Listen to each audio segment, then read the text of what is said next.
Hi అండి, నమస్తే. Welcome back to aux kitchen. ఈరోజు మన ఛానల్లో ఇంకొక మంచి కారం పొడితో మీ ముందుకు వచ్చేసానండి. ఇది నా ఫేవరెట్ కారం పొడి.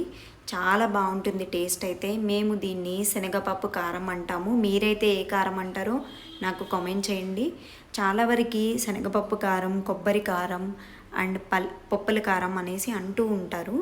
సో మీరైతే ఏమంటారు అనేది నాకు మాత్రం తప్పకుండా కామెంట్ చేయండి. దీనికోసం కావాల్సిన ఐటమ్స్ అన్నీ మీకు చూపిస్తున్నాను చూడండి వీడియోలో. ఆ ఐటమ్స్ అన్నీ ముందుగా తీసి పక్కన పెట్టుకోండి.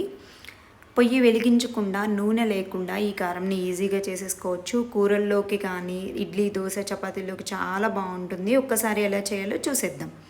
ఒక మిక్సీ జార్ తీసుకొని ఇలా పుట్నాల పప్పు 1 కప్ యాడ్ చేసేసుకొని మెత్తగా పొడి చేసుకుందాము.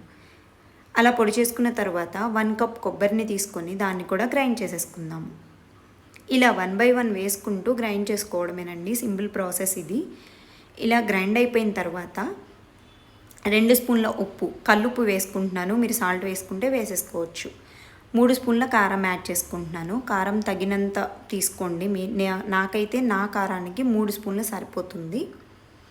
సో ఇలా యాడ్ చేసేసుకొని గ్రైండ్ చేసిన తర్వాత ఒక పెద్ద సైజ్ చిన్నులపై తీసుకొని రెమ్మలుగా చేసుకొని యాడ్ చేసుకుంటున్నాను. జీలకర్ర 3 స్పూన్లు యాడ్ చేస్తున్నాను. 3 స్పూన్ల కారం, 3 స్పూన్ల జీలకర్ర వేసుకున్నాను. కరెక్ట్ మెజర్మెంట్ ఇది. ఇలా గ్రైండ్ చేసిన తర్వాత ఒక్కసారి కలిపేసుకొని టేస్ట్ కోసం బెల్లం వేసుకుంటున్నానండి. ఇది ఆప్షనల్, ఇది ఒక్కటి మాత్రం.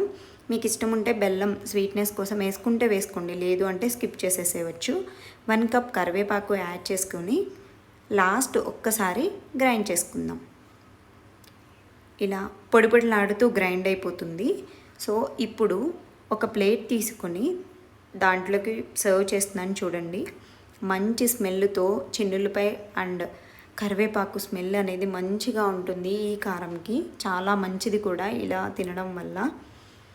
సో ఇలా పొడి పొడిలాడుతూ ఉన్న కారాన్ని మనం ఒక గాజు సీసాలోకి స్టోర్ చేసుకొని కర్రీస్లోకి కానీ, ఇలా వేడివేడి అన్నంలోకి నెయ్యి వేసుకొని కానీ తింటే చాలా బాగుంటుంది. సో నేను ఈ కారం చూడగానే ఇంకా రైస్ తీసుకొని తినేయడం స్టార్ట్ చేసేసాను. చూడండి అన్నంలో కూడా ఎంత బాగా కలిసిపోయిందో. సో కూరలేమీ లేకపోయినా కానీ ఈ కారంతో తినేయచ్చు. ఇడ్లీకి, దోశకి, దేంట్లోకైనా చాలా బాగుంటుంది టేస్ట్. మీకు కనుక నచ్చినట్లయితే లైక్ చేయండి, షేర్ చేయండి, సబ్స్క్రైబ్ చేయండి. Thank you everyone.